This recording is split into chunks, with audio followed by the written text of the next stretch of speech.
Michael John, at saka meron pa pong, ayan, nandito na po sila. So, palapang po natin ang ating pag-nakasama ko. So, ay, pwede po kayo. Ayan. So, sa punto pong ito, no, bibigyan lamang po natin muna ng pagkakataon yung mga kasama din nating lumad na magbahagi ng kanilang mga experience at kung ano yung mga kanilang dinanas nitong mga nakaraang buwan at taon hinggil doon sa patuloy na militarisasyon sa kanilang komunidad. At context lang, no, sila po ay nandito halos magdadalawang linggo na po, di ba? Tama po. So halos magdadalawang linggo na po sila dito upang patuloy na ikalat yung kampanya or palawakin yung kampanya nila doon sa pagpapatigil nga ng pagpatay sa kanilang mga lumad leaders. So, yun po. Baka meron po kayong mga gusto pong bahagi sa kanila.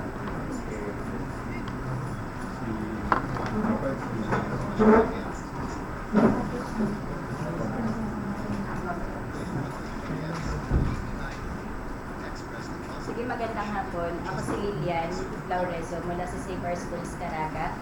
At naimbitahan para magbigay ng maikling pasiuna kung ano ba yung kalagayan ng Caraga o yung Region 13 kung saan naganap yung pagpatay sa tatlong mahalagang mga personalidad na iniala yung buhay nila sa mga lumad. Para sa hindi pa masyadong pamilyar sa Caraga, nasa northeastern Mindanao siya, mayaman sa natural resources, particular sa troso, mina, at matabang lupa. At nakasaysayan yung paggamit ng mga natural resources na ito, hindi ng mga katutubong Bisaya at hindi ng mga katutubong lumad, kung hindi mas marami yung mga pribado at malalaking kumpanyang foreign companies. So makasaysayan siyang naging tahanan ng mga pinakamalaking logging concessions katulad ng PICOP at Artimco noon pang 1960s hanggang early 90s. Hanggang sa kasalukuyan sa kabila ng pagkakaroon ng batas na nagtitigil ng logging, yung EO 23 series of 2011, patuloy na may 8 dambuhalang kumpanya ng troso na nag-ooperate pa rin sa rehiyon. Bukod sa pagtutroso, nandyan din yung malaking kawalan ng lupa ng mga magsasaka dahil sa land use conversion ng mga plantasyon. Particular ito sa plantasyon ng dole, yung saging, mas parang sa atin matapos yung nangyari sa Bukidnon, mas naging pamilyar yung mga nandito sa syudad tungkol sa pinyahan ng dole sa Bukidnon. No? Ang sagingan naman ng dole ay nasa Caraga, particular sa Surigao Sur at saka sa Agusan Norte. Sa kasalukuyan, mahigit 13,000 hectares approximately 13,700 hectares na ang lupain ng dole. At patuloy pa nilang inaasam na mapalawak ito, hindi lamang sa Surigao del Sur, kundi maging sa Agusan. Bukod doon, nandun din yung Sumitomo Fruits na isang kumpanyang Hapon. Ang Caraga din ang pinakamalaking supplier ng palm oil sa buong Pilipinas magmula pa noong 2010. So, bagaman ito ay mga produktong agrikultural, mariin itong tinutulig sapagkat ang tanging oryentasyon niya ay suplayan ng pangangailangan dito sa Kamaynilaan at sa ibang bansa. Hindi yung pangunahing pangangailangan sa seguridad sa pagkain ng mga nasa lokalidad ng Caraga. At dahil monocropping ito, meron itong epekto sa kalidad ng lupa at sa kakayahan, sariling kakayahan ng rehiyon na ipasiguro ang pagkain ng mga mamamayan. Ang pinakamalala o pinaka-devastating sa lahat ng mga nag-ooperate na extractive companies o extractive industry sa Caraga ay ang mining. Mula pa sa pagpasa ng Mining Act, mapapansin na mas tumindi yung militarization na dinanas ng rehiyon. Kung ang government natin ay napakaingay ng campaign on anti-logging, hindi na lang nga siya illegal logging Ang mas problema, legal logging na may permiso mismo ng DENR. Tila hindi napapansin ng pamahalaan na yung logging ay 7 times more destructive than mining. Sa katunayan, ibinibenta pa niya yung Caraga na parang naka-on sale, buy one take one. Kulang na lang talagang ilako niya sa Bilao sa mga dayuhang kumpanya. Magmula pa nung panahon ni Arroyo, kinilala ang Caraga bilang mining capital of Asia at pinagpatuloy ito hanggang sa rehimen ni Aquino. Ang Caraga ang pinagmumula ng pinakamalaking bulto, supply ng gold sa Pilipinas.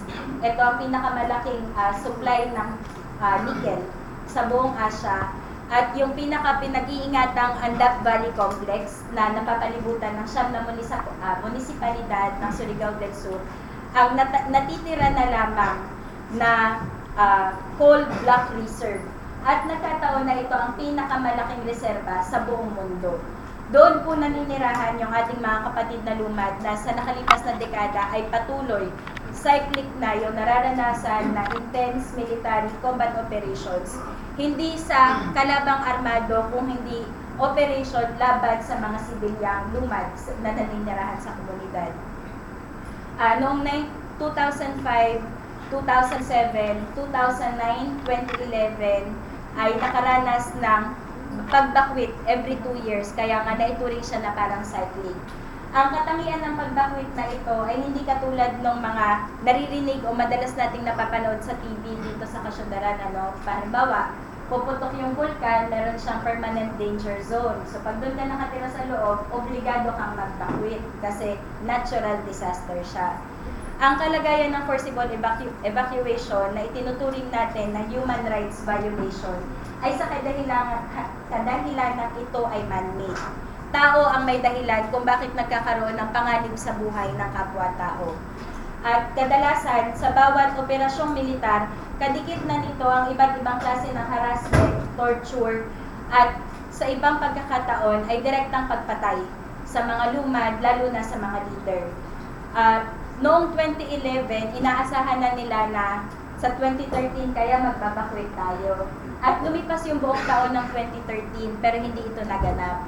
So sa kabilang banda, iniisip ng mga kapatid nating lumad, particular dun sa Mapasu area. Yung Mapasu ay Intermunicipal Lumad Organization na ang ibig sabihin ay malaho tayong pakikwisog alang sa sumusunod. O kung sa English, Persevering Struggle for the Next Generation. Ito yung kalipunan ng iba't ibang pamilya ng mga lumad na nasa tribong Manobo sa Surigao del Sur. Ito yung mga areas na itinuturing din na kaaway ng militar dahil supporters daw ng NPA, kung hindi man direktang miyembro ng mga NPA di umano ang mga nasa komunidad na ito. Isang malaking tagumpay na tinanaw yung pagpirma ng kasunduan noong 2011. Kaya nung hindi nagkaroon ng bakwit noong 2013 ay inisip nila baka nag-iba na talaga ang panahon, baka natuto na kahit konti na rumispeto yung ating mga kasundaluhan dahil yung kasunduan ay pinirmahan ni Colonel Robinson nung panahon na yon na naka-assign sa area ng Surigao del Sur at nakipagkasundo na una hindi napapasok ng COPD sa area ng Mapasu. Ikalawa, walang aksyong militar o operasyong militar na magaganap sa loob ng mga komunidad. Pero mas kalunos-lunos yung nangyari isang taon matapos yung anticipated na 2 years na cyclic. No? So last year, 2014, na patay sa harap mismo ng kanyang anak si Henry Alameda. Ito yung unang insidente na highlight na yung trabaho ng paramilitary groups. Hindi na bago yung paramilitary sa Mindanao. Panahon pa ng Marcos, panahon pa ni Aquino, nandyan na yung iba't ibang klase ng paramilitary na hanggang sa ngayon siguro ang naiiwan na sistematiko pa rin at organisado yung CAFGU. Pero bukod dyan, marami pang ibang paramilitary groups at particular sa Caraga, nandyan yung Task Force Gantangan Bagani Forces. Ito ay binuo noong 2009 sa ilalim ni Colonel Pedralbes ng 58 IB. Sa pag-alis ni Colonel Pedralbes doon sa area of responsibility ng Caraga, nagpatuloy ang mga Bagani forces at noong mga nakaraang taon nabuo yung Magahat Bagani sa pamumuno nila Marcos Bocales, Calpit Egua, Marshal Belandres at si Hasmin na hindi pa namin na-determine kung yung Hasmin ba ay pangalan o apelyido. So ipapaabot na lang namin kung malaman na namin. So itong mga tauhan na ito ay matagal nang kinilala na nagseserbisyo bilang paramilitar at ngayon ay patuloy silang nakapagrekluta. Sa pakikipagdialogo namin sa NCIT noong nakaraang linggo, malungkot yung balita na nagagamit yung pangalan o katawagan na Magahat o Bagani. Sapagkat sa mga lumad, ang mga terminong ito ay sagrado. Makasaysayan yung ginagampanan nilang gawain para sa kanilang tribo na ipagtanggol at protektahan yung buhay at kabuhayan ng kanilang tribo. Pero sa kasalukuyan, tuwing maririnig ng mga taga-Caraga at mga partikular sa Surigao Sur na mga nakabakwit ngayon, tuwing maririnig nila ang Magahat at Bagani, takot ang bumabalot sa kanilang puso. Pinapatay ng mga pangyayaring ito yung mismong kultura at yung mismong faith na mayroon sila sa kanilang sistema. Bukod pa dito, magmula nangyari yung insidente, nagkakaroon ng pagtanggi sa mga militar sa pag-ako nila ng kaugnayan sa mga paramilitary. At mariin namin itong tinutuligsa at mariin namin itong pinapawalang totoo. Hindi kami makapag-agree sa kanila. Dahil alam namin na yung 75th IB, hindi lamang sa Surigao del Sur, kundi pati yung mga Alamara na kumikilo sa Compostela Valley at sa Davao ay nasa ilalim din ng impluwensya ng mga regular na sundalo. So hindi nila maitatanggi yung kanilang pagsasabuatan at hindi rin matatakasan ng kasundaluhan yung kanilang responsibilidad sa mga naganap na krimen. So magmula sa pangyayari nung pagpatay kay Henry Alameda, nagbakwit muli. Nung nakaraang taon, yun yung na-record namin na pinakamalaking bilang ng mga individual. Umabot ito ng 2,200 individuals na nagbakwit mula sa 16 communities. Sa nakalipas na 10 taon, akala namin yun na yung magiging pinakamalaki. Hanggang sa nangyari yung mga insidente ng pagpatay nitong Setyembre. So maibabahagi po sa atin ng ating mga kasamang direktang kapamilya, kasamahan sa eskwelahan ng mga napatay at martir ng ating mga eskwelahang lumad. Bago natin ibigay sa kanila yung pagkakataon, mahalaga din na bigyan ng importansya yung naiambag ng mga eskwelahan na mga lumad mismo ang nagpursige na maitayo. Natatangi yung pagbilang sa taon ng 2005 na pagbabakwit dahil ang katangian nito ay natutunan na maging organisado ang mga lumad. Hindi unang pagkakataon ng 2005. 1980s pa lamang ay nakakaranas na silang magbakwit. Pero ang kaibahan, kanya-kanya sila ng takbo sa kagubatan. Noon lamang naitayo ng mga eskwelahan, natutunan ng mga komunidad na magkaroon ng mas mahigpit na pagkakaisa at malaking ambag ang ginampanan dito ng mga eskwelahan. Nakakalungkot lamang na sa mga nakaraang taon, patuloy na inaatake yung mga eskwelahang lumad at ang mga nagsiserbisyong mga guro dito ay tinuturing na NPA. Yung eskwelahan ng lumad mismo ay tinuturing na training ground ng NPA. At sa pagkakataong ito, maaaring ginajustify nila yung pagpatay sa executive director dahil pwedeng tinuturing nila na siya daw ang commander ng NPA kung yun yung pagtingin nila. So, ito yung mga bagay na malaki yung pagpapasalamat namin sa pagkakataon na kami ay nandito na ang mga katulad nyo, lalo na ang mga kasamahan natin sa media, ay binigyan kami ng pagkakataon na ipaabot. Sa mahabang panahon, nagsisikap kami na iparating ito, pero kahit sa mismong regional networks ay hindi kami naglalanding sa Caraga sa kabila ng ilan at sunod-sunod na pagbabakwit. Kinailangan pa na may mamatay sa hanay namin bago ito tuluyang mapakinggan. Kaya malaking bagay po sa amin yung magbigay kayo ng oras ngayon at unawain yung aming kalagayan. Mula po dito ay ibibigay ko na yung ating atensyon para sa mga kapamilya at mga estudyante at guro ng ating eskwelahan, ang Alcatel.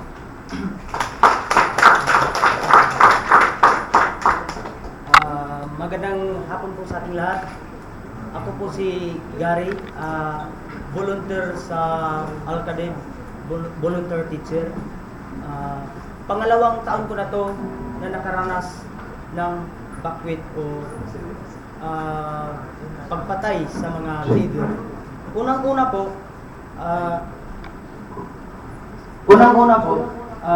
noong 2014, nakaranas din ako ng bakwit. Nung pinatay yung leader sa Iwagan, si Henry Alameda. Nung pinatay yun, nagkaroon kami ng bakwit doon sa Jatagon, doon sa gymnasium. Nilakad namin yung kilometro 16 hanggang Jatagon. Nilakad namin yun, pawis, gutom, hirap, ulan, init ang aming naranasan. Walang kain, basta marating lang namin yung doon kami kung saan kami safety yung buhay namin. Pangalawang taon, 2015, noong August 29, dumating yung mga 36 IB Infantry Battalion kasama yung mga katutubo na paramilitar. Doon sila nag-stay sa Hanayan, sa labas ng compound ng Alcadib. Doon sila sa waiting shed. Doon sa nag-stay sila sa waiting shed sa eskwelahan ng TRICS, Elementary Tribal Filipino Program sa Surigao del Sur. Doon sila nag-stay. Tapos hinahanap po nila yung chairman ng Mapaso, leader at saka dato. May burol kasi doon sa Hanayan, yung matanda na dahil sa katandaan nawala ng buhay. Hinahanap nila yun. Tinatanong yung mga yung kamag-anak nila. Sabi nila na hindi mo na sila makipag-usap dahil yan ang tradisyon nila, hindi sila makipag-usap kapag may burol. Saka na lang pag nailibing na. Pumayag naman yung militar. Pagdating ng 31, yun, marami na sila doon ginawa nilang kampo yung Hanayan, yung community ng Hanayan. Pag dating ko ng September, pizza 1 po ng September, dumating din yung mga paramilitar, marami na. Kinakatok mga alas 4 ng madaling araw, kinakatok yung mga bahay doon sa Team 16, pinalabas yung mga tao, tapos pinapunta doon sa may burol, hanggang sa Hanayan yung may burol, kinakatok lahat ng mga bahay, baka raw may nagtatago na mga NPA o mga leader doon. Lahat talaga ng tao pinalabas. Tapos alas 5 ng madaling araw, pumunta din sila doon sa aming dormitory, sa compound ng Alcadib. Doon, kinatok nila lahat yung dorm na ano kasi ako akala ko estudyante namin. Kasi hindi ko nga inakala yun eh. Kinakatok lahat. Pagkatok nila sabay sigaw na, magsilabasan kayo. Di, pag bukas ko ng pinto, tinutukan ako ng baril. Pagtutok sa akin, sabi, ano ka dito? Sabi ko, sir, volunteer teacher lang po ako dito. Sino kasama mo? Kasama ko staff po. Volunteer teacher din. Labas kayo, labas. Hindi lumabas kami. Sinabihan ko, baka may baril ka dyan na tinatago. Wala ko kaming baril, sir. Yun po. Tapos, paglabas ko po, doon sa labas ng dormitory namin, yung mga estudyante ko rin sa likod, may dormitory din sila, pinalabas yung mga estudyante ko. Sino ang nasa loob? Sabi ng paramilitar, sir, mga estudyante ko po, huwag niyo sanang saktan. Pinalabas yun. Ilan sila? 3 lang po. Nasaan yung iba? Nasa baba po, yung dormitory ng mga girls. Pinalabas kami, sabi ng isa, nasaan yung cellphone mo? Doon lang po sa kwarto. Kunin mo. Di, kinuha ko yung cellphone ko, kasi natakot ako eh. Kinuha ko yung cellphone ko, kunin mo lang yung SIM card. Kinuha ko yung SIM card, ibinigay ko yung cellphone. Kasi cellphone lang kailangan nila. Di, pinalabas na kami doon sa compound ng Alcadib. Di, naglakad kami, sabi ng isa, huwag kayong tumakbo. Pag tumakbo kayo, damage kayo. Kasi may mga kasama pa kaming nakapaligid. Di, naglakad lang kami. Gusto ko sanang pumunta doon sa guest room kasi nandoon yung executive director ng Alcadib, si Emerito Samarca. Doon siya natutulog. Tapos yung ibang kong kasama na teacher din, mga volunteer teacher, at saka estudyante doon sa may dormitory ng girls. Doon, pinalabas din sila lahat. Tapos yung laptop pa ng kasama naming volunteer teacher, pira, cellphone, kinuha lahat, pati yung binayad ng mga estudyante namin sa ID nila, sa t-shirt, kinuha, sinimot lahat, tapos yung bag ng mga sa estudyante namin, kinuha, may mga panty pa nga ng estudyante namin na nadala nila. Tapos yung mga sapatos, nadala nila, chinilas, yun. Tapos yung kasama kong volunteer teacher din, first time lang niya nag-volunteer, nagbutuan siya. Pumunta siya doon sa guest room kung saan nandun yung aming executive. Pagpunta niya doon, hinarangan siya. Sinabi niya na, saan ka pupunta? Sabi ng volunteer teacher, Sir Gideon, kukunin ko po si Sir Imo. Wag na, labas na. Ay, pumilit talaga siyang umakyat. Nang umakyat siya, hinarangan siya, na backstroke siya ng baril. Dito nga tamaan. 2 beses siya na backstroke. Hanggang nakita ni Sir Imo kung paano siya sinaktan. Sabi ni Sir Imo, huwag niyo naman sana saktan yung staff ko. Kung anong kailangan niyo, sabihin niyo.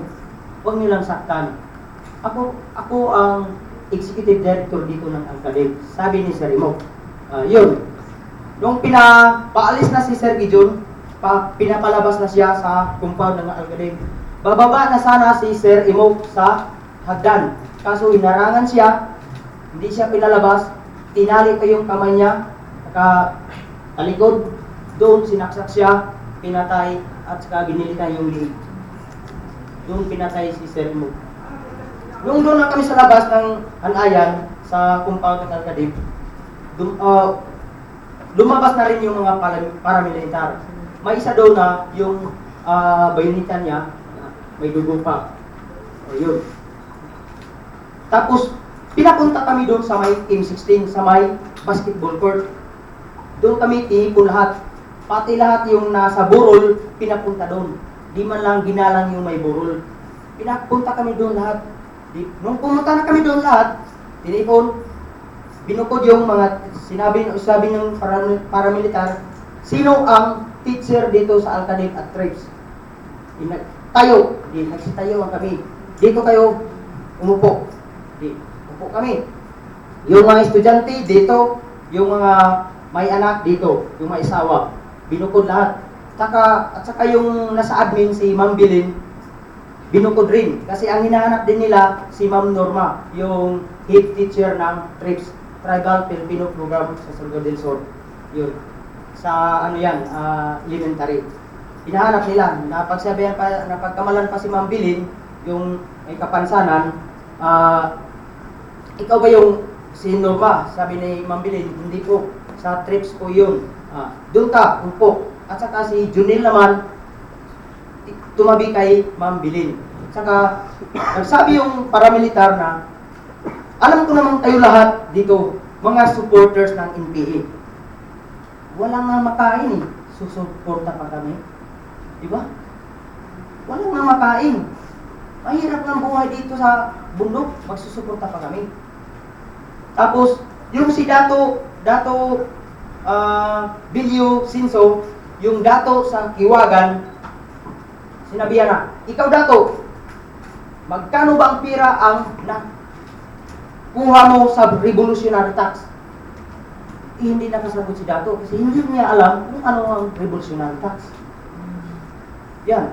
Tapos, may papangako mo ba sa akin na ang lahat ng ito ay hindi na magsusuporta sa NPA?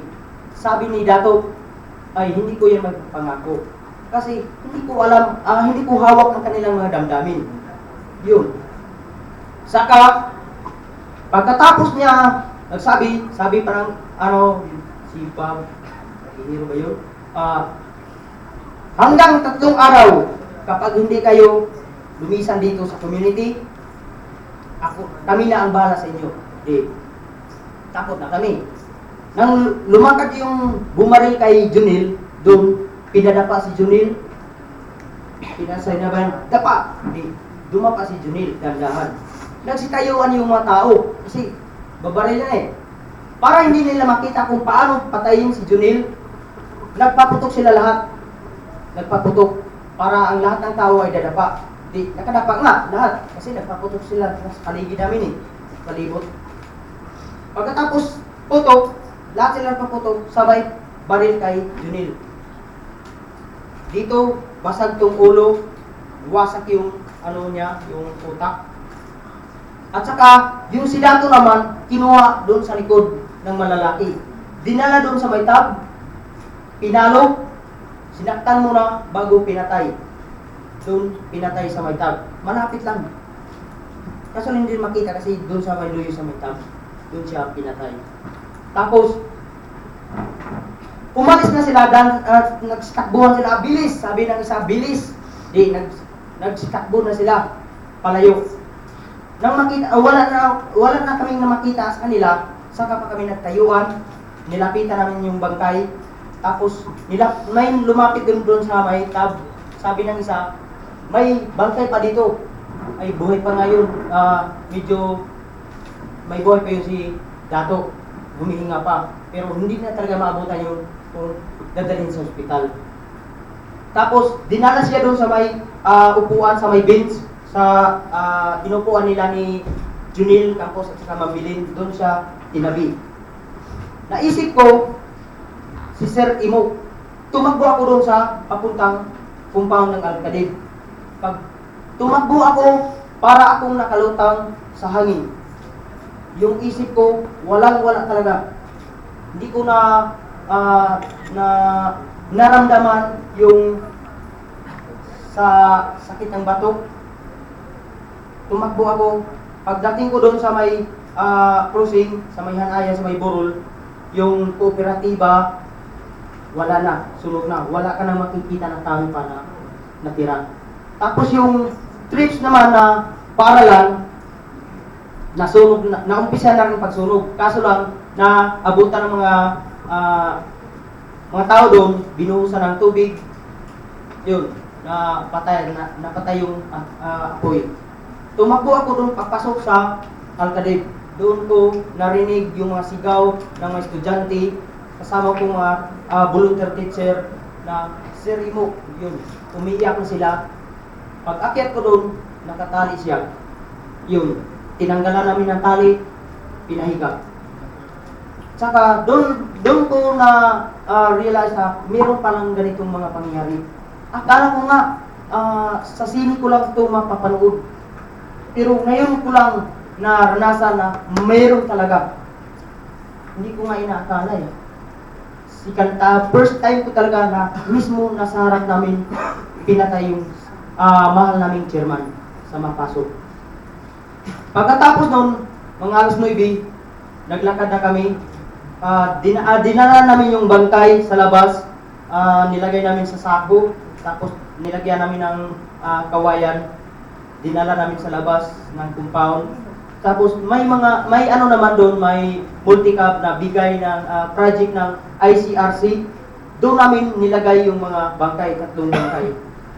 Saka sumabay kami, naglakad papuntang Jatagon. Pagdating namin doon sa sa KM9, kilometro 9, may mga sundalo rin doon naka-checkpoint. Inarangan pa nila, sinicheck pa nila yung sasakyan, anong laman, sabi ng driver, mga 3 bangkay. Saka, pinadaan. Nilakad namin yung kilometro 16 papuntang Jatagon. Doon sana kami sa Jatagon Gymnasium. Kaso lang, may mga military doon nag-basketball. Pinarangan pa na nilang yung daan para di makapasok yung mga tao. Kaya, naisip namin doon na lang sa sports complex ng Jacinto P. Ilpa National High School. Doon na lang kami nagstay. Nakarating kami doon bandang mga alas 11 na ng gabi. Gutom. Wala kaming almusal, tanghalian.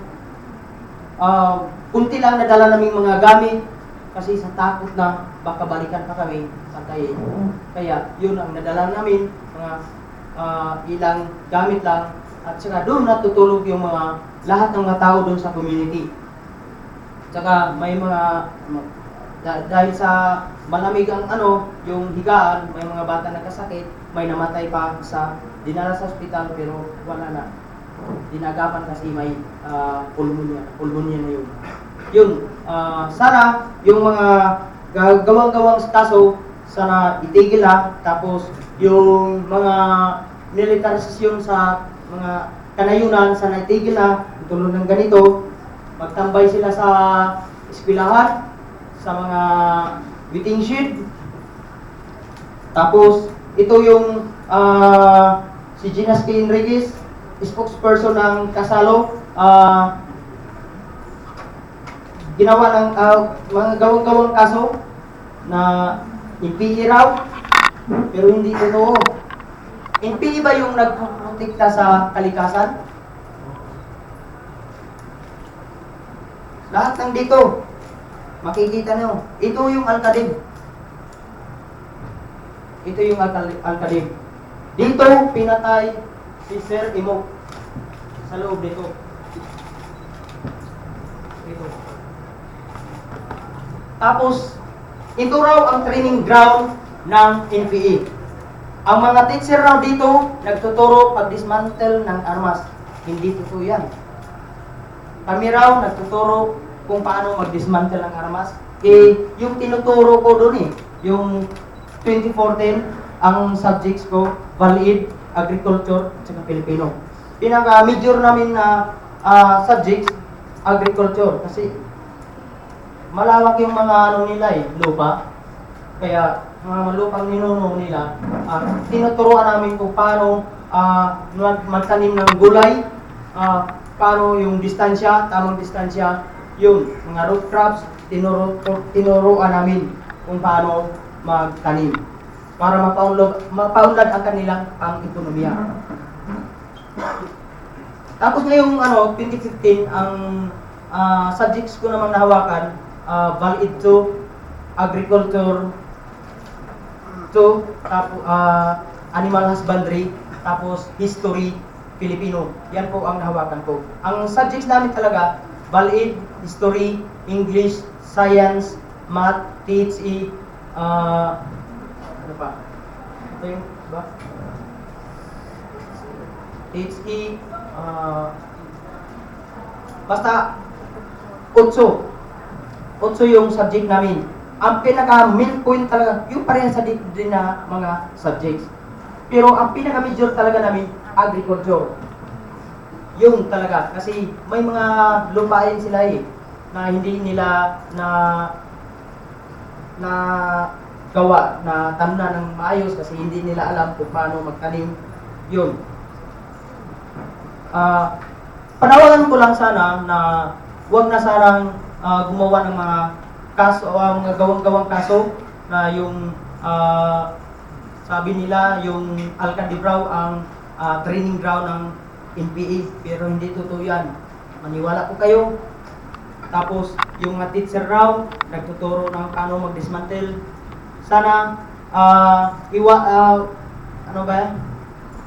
Sana hindi na yan labas ng mga issue kasi hindi yung totoo Yun, panawagan ko lang sana rin yung mabigyan ng hustisya ng ang pagkamatay ng aming executive director na si Emerito Samarca, yung chairman ng Mapaso, si Junil Campos, at saka yung dato naman, si Jubilio Sinso. Sana mabigyan ng hustisya at saka mabigyan ng hustisya yung mga leader namin na kinakasuhan ng mga gawa-gawang kaso. Yun lang po at maraming salamat.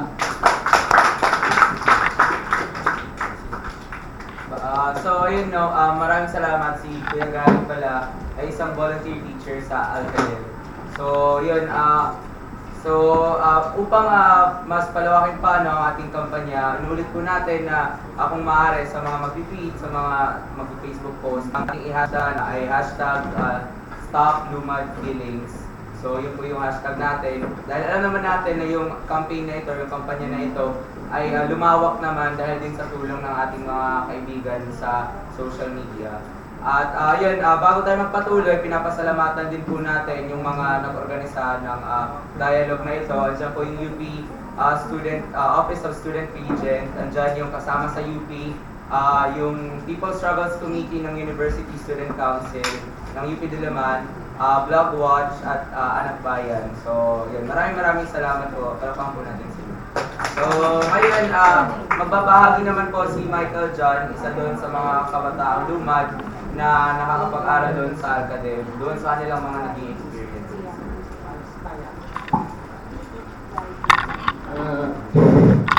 Magandang hapon po. Magandang hapon po. Ako po si Michael Zan Pagalan, isang Alcatel student, taga KM16. Unang-una, ako po ay isa ring saksi sa pangyayari at naganap at yung mga issue sa aming paaralan tulad ng ang paaralan daw namin ay nagtuturo kung paano magdi-dismantle ng armas. Ang aking masasabi dyan, kung totoo man sanang nagdi-dismantle kami ng armas, mahirap na nga kami, mahirap na nga ang buhay namin. Parang ang mapagkukunan lang namin ng buhay ay ang mga lupa lang talaga ang aming mapagkukunan ng buhay. Kung nagtuturo pa na ang aming mga guro na magdidismantle ng armas, hindi yun talaga totoo. Kasi kami pong mga lumad, may pangarap rin kami, katulad rin kami ninyo. At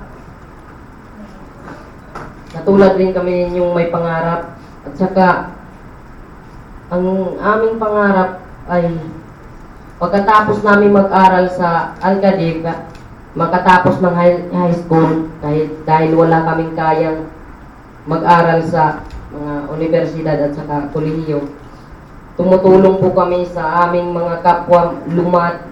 Bumabalik kami sa aming komunidad para magturo at para maibigay yung aming mga natutunan sa Alcadig. Maibigay yung aming maibahagi yung aming mga natutunan kung paano mabuhay at paano makapagtayo sa sarili. At saka, ang pangalawa namang aking issue ay yung pagkakampo ng mga military sa aming paaralan. At saka, pagtayo ng DepEd na nagtayo ng memorandum na DepEd Memo Tutuan. Pinapayagan po ang mga military na pwedeng magkampo yung mga military sa aming paaralan. Bakit naman ganon? Imbis na ang mga military ay taga-suporta ng aming mga karapatan ng bilang bata, sila rin ang sumisira sa mga handa namin kinabukasan. At yung mga batang walang malay na dadamay. Yung kapatid ko nga, yung bagong nanganak, hindi pa isang semana, nakararanas na ng matinding takot, kaba, at malaking pandarahas. Doon mismo sa harap ng aming bahay, pinatay si Junel Campos. Yun ba ang pinangako ni Noynoy Aquino na tuwid na daan? Marami na po kaming karanasan na kahit sa ganitong edad ko pa lamang, nakararanas na ako ng matinding pananakot, nakararanas na ako ng ilang bakwit. Minsan napapahinto yung aking pag-aaral. Imbis na mabuhay akong mangangarap, mahinto na rin ang aming pag-aaral. At marami na rin mga estudyante na ayaw na nilang bumalik sa aming paaralan kasi baka pagbalik nila ay mangyayari na naman ang sa harap ng mga estudyante mismo, papatayin yung mga leader. Ang pinakamasakit pa nga doon, yung si Sir Ino, bakit nila pinatay? Wala talagang kasalanan si Sir Ino. At walang kalaban-laban, bakit nila pinatay? Ang nais lang naman ni Sir Imok ay makatulong sa mga katutulog, makatulong sa tulad namin mapag-aral at mapaunlad yung aming kabuhayan. Tsaka yung pagbibintang sa amin na ang aming kinakanta daw sa lupang hinirang ay ang lupang sinira. bakit naman yung lupang sinira yung aming kakantahin. At saka marami ng aming naririnig na yung mga awitin daw namin ay galing sa itaas. Hindi nga namin alam yung mga kantang yun. At saka ba't naman bibintangan kami ng mga kanta namin ay ganun. Ang amin lang na may mga araw pang isang araw magpa-practice kami ng lupang hinirang natin para mapaunlad talaga yung pagkakanta ng ating lupang hinirang. Saka at ang aking isang panawagan ay itigil na yung gawa-gawang kaso laban sa mga lumad kasi nagdidipinsa lang naman kami sa aming karapatan, nagdidipinsa lang kami sa ating kalikasan dahil ang kalikasan ang nagbibigay buhay sa amin. Kung palengke ay mahalaga sa inyo, ang kalikasan ay mahalaga sa amin dahil parang yun ang aming palengke. At doon kami nagpapasyal. At ang pangatlo kong panawagan ay itigil na yung pagpatay sa aming mga leader. Itigil na yung pangbibintang sa aming paralan at i-pull out yung mga paramilitary at yung mga militar na naggagawa ng karahasan. Yun lang, maraming salamat. Maraming salamat. Nandito din po si Nanay Imelda upang magbahagi din ng kanilang mga naranasan. Po, magandang araw po sa lahat. Una po, nagpapasalamat po kami ng aming institusyon tulad ng Alcadib at Trebs na hindi talaga kami nila iniwanan hanggat sa yung dumating kami dito sa Kamaynilaan. Talagang nagpapasalamat po kami dahil po sa kanila. At salamat po na dito nakikita ko. Mula noon dumating ako, akala ko wala na kaming mapaparoroonan. Pero sa ngayon nandito, nakikita ko po kayo, naglalakas loob ako. At ito, ibabahagi ko po ng mga karanasan ko po. Ipapatunayan ko naman lang po yung sinalasay ni Ma'am Lilian na ako po ay si Imelda Bilandres, isang women's leaders ng Mapaso organisasyon. Kung malaho tayong pagkipiso alang sa sumusunod.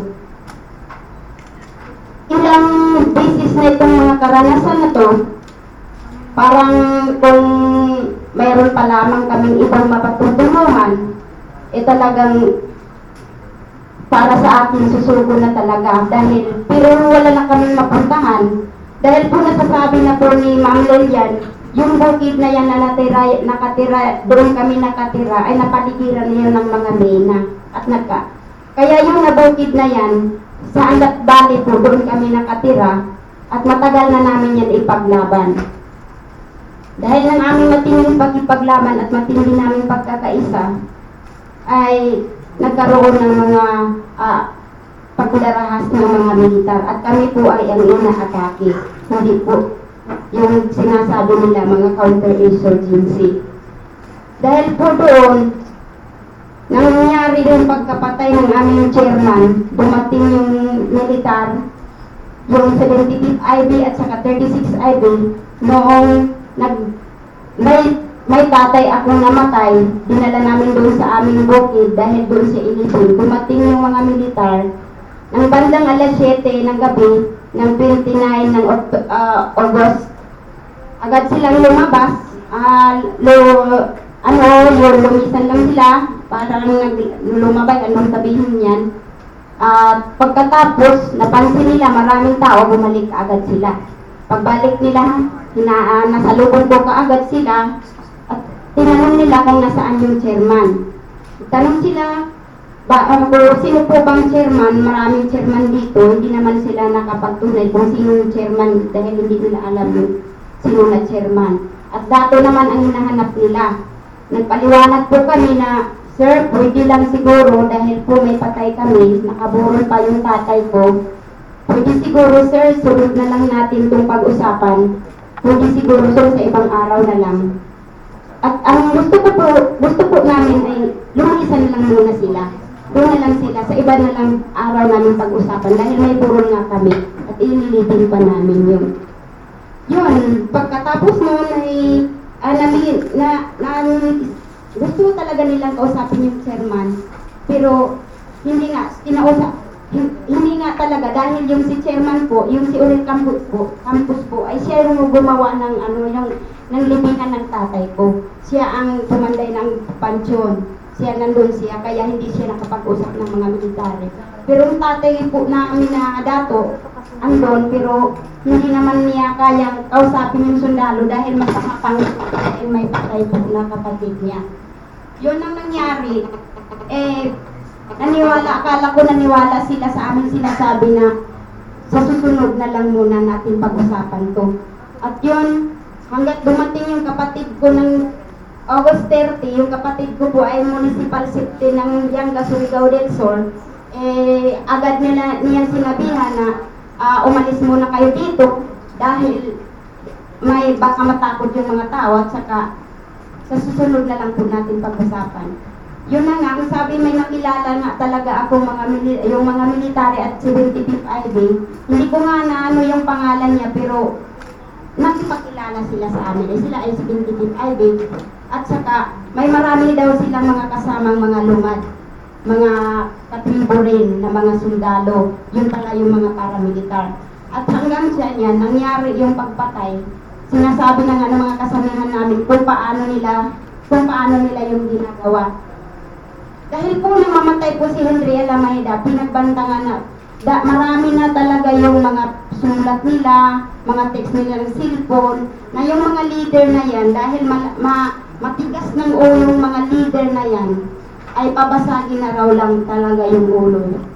Kaya maraming text nila na pag hindi raw kami umamin, hindi daw kami sa kanila, pumayag sa kanila, yun yung mangyari sa amin. Pero talaga naman nanindigan kami na ayaw kami pumayag sa kanila.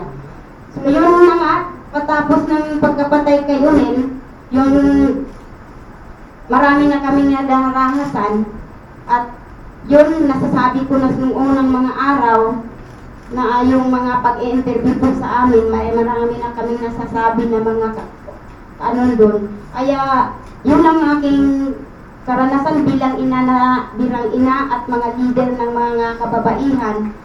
Ang mga kababaihan po ay iyak ng iyak dahil sa takot. Mga bata po ay iyak ng iyak dahil sa takot.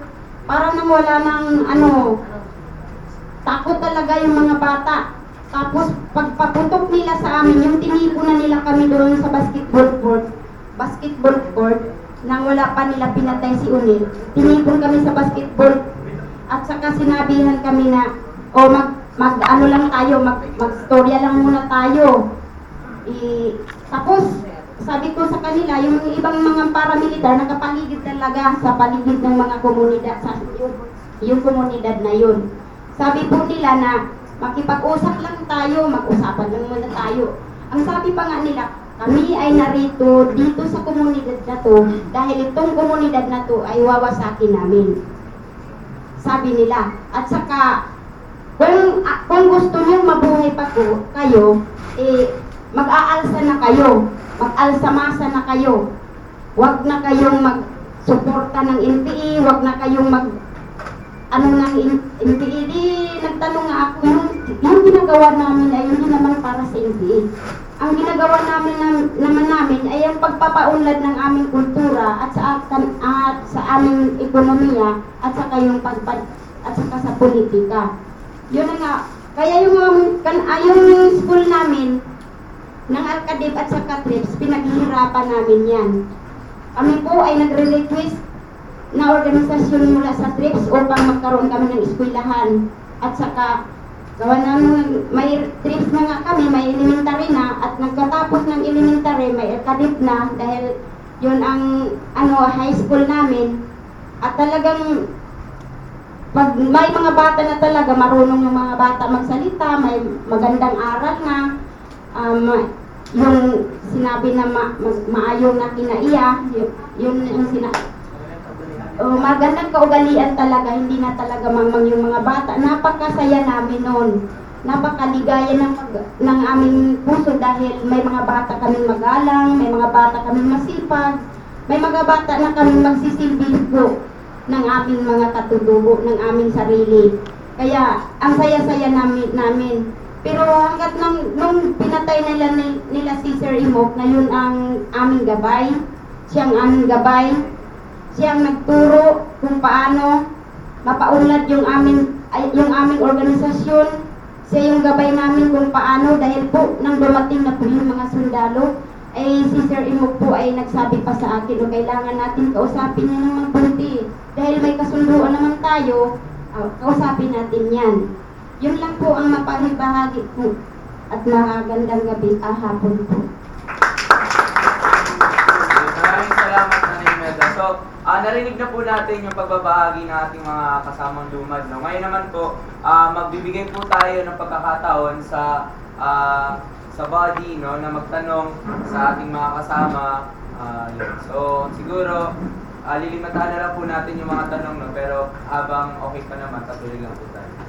Sino pang may gustong magtanong?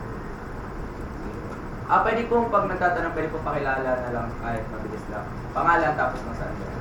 Magandang hapon po. Ako po si Kim Cruz from the National Anti-Poverty Commission.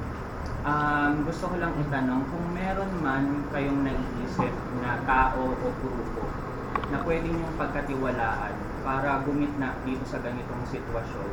Sino yung naiisip ninyo na makakatulong sa inyo para i-address yung problema ninyo? Yung makatao, walang pinapanigan, impartial, neutral, at hindi politiko na tao. Meron ba kayong naiisip na pwede niyong pagkatiwala ang tao sa ganitong sitwasyon? Po, nasabi ko na po kanina, yung Graves at Alcadib, doon kami naniniwala, yun ang masumbungan namin ng kahit anong problema. Kaya andun kami sa Trips at Alcadib na institusyon po.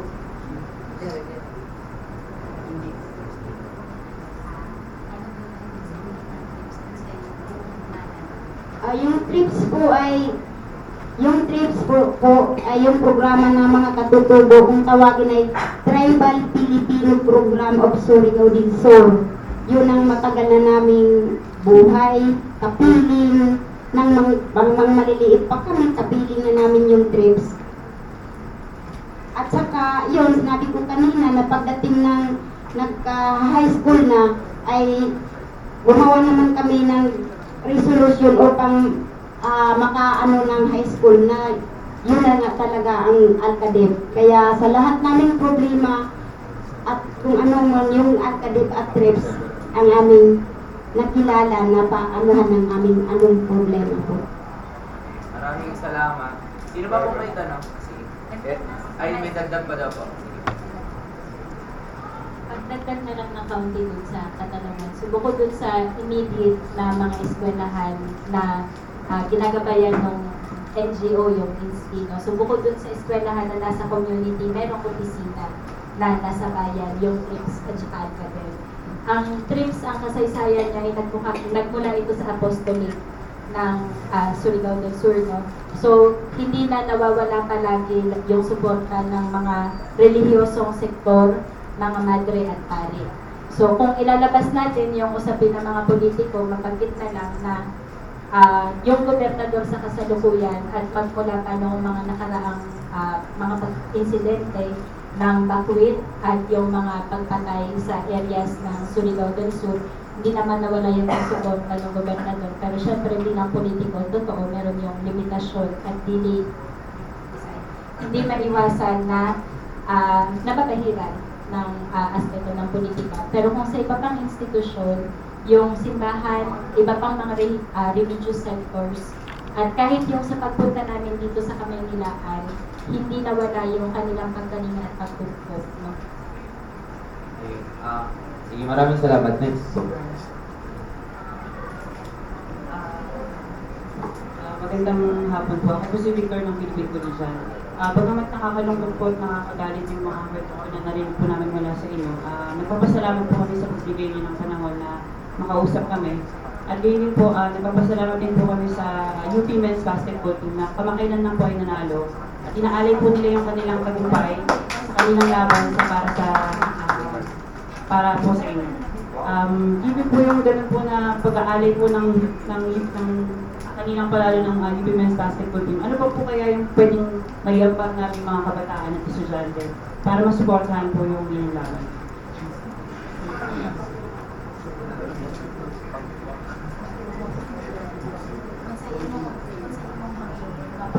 Pwedeng pag-support natin. Given sa mga ang aking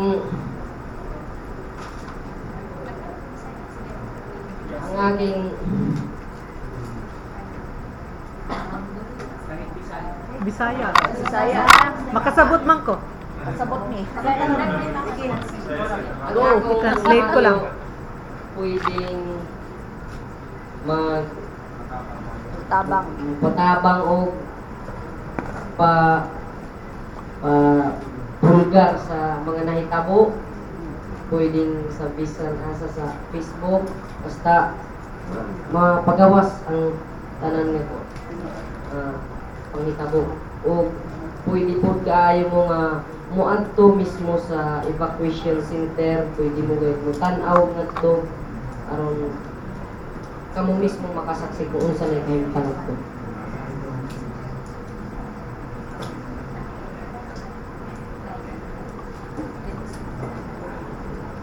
Dagdag na lang, no?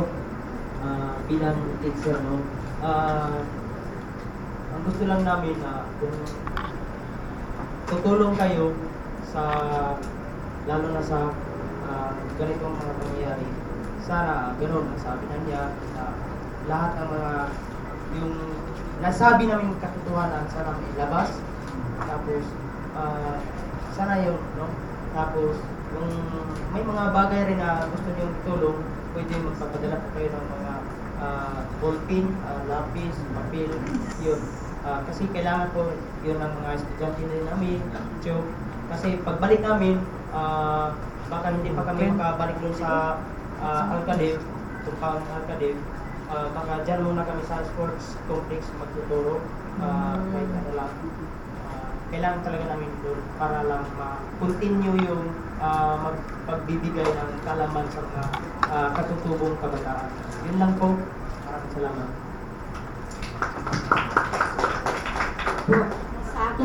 Sa akin naman bilang ina at bilang leader ng mga kababaihan, ang gusto ko po ay yung parang bigyan halaga itong pag nandito kami na masuportahan yung aming panawagan na i-dismantle talaga ng ating gobyerno yung paramilitary at yung tulungan kami ng malakas na pag ng militar dahil yung militar ay hindi kami yung military po ay mawala na doon sa aming bayan. Hindi na sila magpunta doon sa aming bayan dahil pag magpunta sila doon naman magkamula. Lang yung